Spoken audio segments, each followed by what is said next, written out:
সিজদায় পড়ে আল্লাহরে বলবেন, আল্লাহ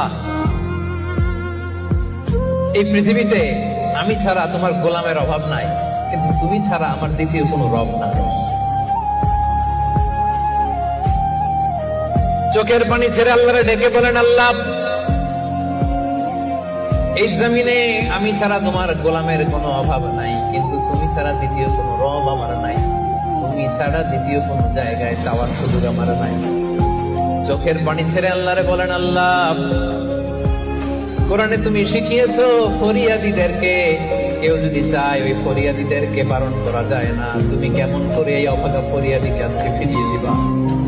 চোখের পানি ছেড়ে আল্লাহর কাছে চান, সব তিনি দিয়ে দিতে পারেন। চিল্লায় বলেন ঠিক কিনা? গোটা বিশ্বের সবাই আমাদের যার যা লাগবে সব যদি আল্লাহর কাছে চাই, আল্লাহ যদি সবাইকে সবকিছু দিয়ে দেয়, আল্লাহ বলে আমার ক্ষমতার 1 ইঞ্চিও কমবে না। চিল্লায় বলেন ঠিক কিনা?